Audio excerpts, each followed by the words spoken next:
வரஹ்மத்துல்லாஹி வபரகாத்துஹு அல்ஹம்துலில்லா அல்லாஹும்ம ஸல்லி அலா முஹம்மதின் வஅலா ஆலி முஹம்மதின் வபாரிக் வஸல்லிம். இன்னைக்கு நம்ம ஒரு சிறப்புக்குரிய துவாவை தான் பார்க்க போறோம். இது குர்ஆன்ல வந்திருக்கக்கூடிய ஒரு துவா தான். ஆனா உங்களுக்கு ரிஸ்கை அதிகமாக்கி கொடுக்கும். உங்களுக்கு ரொம்ப பண தட்டுப்பாடு இருக்கு, பணம் ரொம்ப அவசரமா தேவைப்படுது, அல்லாஹ் சுப்ஹானஹு வ தஆலா கொடுத்துட்டானா பரவாயில்ல, நம்ம ஏதாவது ஒன்று ஓதியாவது பெற்றுக்கொள்ளணுமே, எப்படி நம்ம இந்த காசை ஈட்டுக்கொள்ள முடியும்னு தெரியாம நீங்க தவிக்கக்கூடிய நேரத்தில் இதை ஓதுங்க. கண்டிப்பாக அல்லாஹ் நுட்பமான அறிவுடையவனாக இருக்கிறான்.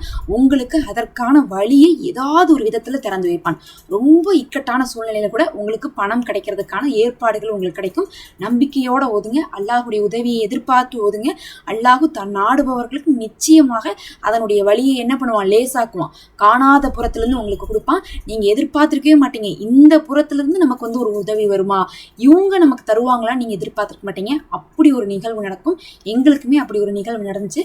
ஒரு நேரத்துல ரொம்ப காசு நெருக்கடியா இருந்துச்சு, தேவைப்பட்டுட்டு இருந்துச்சு. ஆனா இதுக்கு எப்படி நம்ம அதை ரெடி பண்றதுன்னு தெரியாம முழிச்சிட்டு இருந்தோம். அப்ப நம்ம இந்த பக்கம் ரெடி பண்ணலாமா, அப்படி பண்ணலாமா, இல்ல கடைசிக்கு என்ன பண்ணலாம், நகையை என்ன பண்ணலாம், வித்தரலாமான்லாம் யோசிச்சுட்டு இருந்த ஒரு நேரத்துல திடீர்னு ஒரு தடவை என்ன ஆச்சு, தொழுகை போயிட்டு வரும்போது மஹ்ரீபுடைய நேரத்துல எங்களுக்கு தெரிஞ்ச ஒருத்தவங்க, அவங்க பல வருடத்துக்கு முன்னாடி 7-8 வருடத்துக்கு முன்னாடி எங்க இடத்துல கடன் வாங்கியிருந்தாங்களாமா. அந்த கடனை திருப்பி கொடுக்குறோம்னு சொல்லிட்டு என்ன பண்ணியிருக்காங்க, பள்ளிவாசல்ல வச்சு கொடுத்துருக்காங்க. அதை நாங்க எதிர்பார்க்கவே இல்லை. அவங்கள்ட்ட கடன் கொடுத்துருந்தோம், ஆனா அதுக்கப்புறம் நாங்க அதை கேட்கல. காரணம் என்னன்னா, அவங்க படிப்பு செலவுக்கு செலவு பண்ண முடியாம தான் கடன் வாங்கியிருந்தாங்க. அதனால நம்ம ஒரு கடனா கொடுக்கல, அது ஒரு உதவியா கொடுத்துருந்தோம். கொடுக்கும் போது என்ன சொன்னா, உங்களால முடியறப்ப கொடுங்க அப்படின்னு சொல்லிட்டு கொடுத்துட்டோம். ஆனா நாங்க என்ன நினைச்சோம்னா, அது திருப்பி வரவே வராதுன்னு தான் நான் நினைச்சோம். ஏன்னா அவங்களாலே படிப்பு செலவுக்கே பண்ண முடியல, அவங்களே நமக்கு கீழே தான் வேலை செஞ்சுட்டு இருக்காங்கும்போது அவங்கள்ட்ட நம்ம ஒரு டைம் சொல்லி எதிர்பார்க்கறதோ இல்லை அதுக்கப்புறம் போய் கேட்டு வாங்குறதோ அது சாத்தியம் இல்லைங்கிறனால உங்களால முடியறப்ப கொடுங்கன்னு கொடுத்துட்டு விட்டுட்டோம். அப்புறம் ஒரு 7-8 வருஷம் ஆச்சு. அவங்களுக்கும் நமக்கும் பாத்தீங்கன்னா கடந்த ஒரு 3-4 வருஷமா தொடர்பு கூட இல்லை. அப்படி இருக்கும்போது நம்ம அவர் கொடுத்த ஒரு 2-3 வருஷத்துல தொடர்பு இருந்துச்சு, அதுக்கப்புறம் ஒரு 3-4 வருஷம் தொடர்பு கூட இல்லை. ஆனா அவங்க பாத்தீங்கன்னா பள்ளிவாசல சந்திச்சு அந்த பழத்தை கொடுக்குறாங்க. என்னுடைய பையன் படிச்சு வேலைக்கு போய் இப்ப நல்லா சம்பாதிக்கிறான், நீங்க கொடுத்த காசு அது ஒரு கடனாவே இருந்துட்டு இருக்கு, அதை கொடுக்கணும்னு நினைச்சிட்டே இருந்தோம், இப்பதான் எங்களால முடிஞ்சு அப்படின்னு சொல்லிட்டு கல்யாணத்தெல்லாம் முடிச்சுட்டு அவங்க என்ன பண்ணாங்க, இப்ப அந்த பணத்தை கொடுத்துருக்காங்க.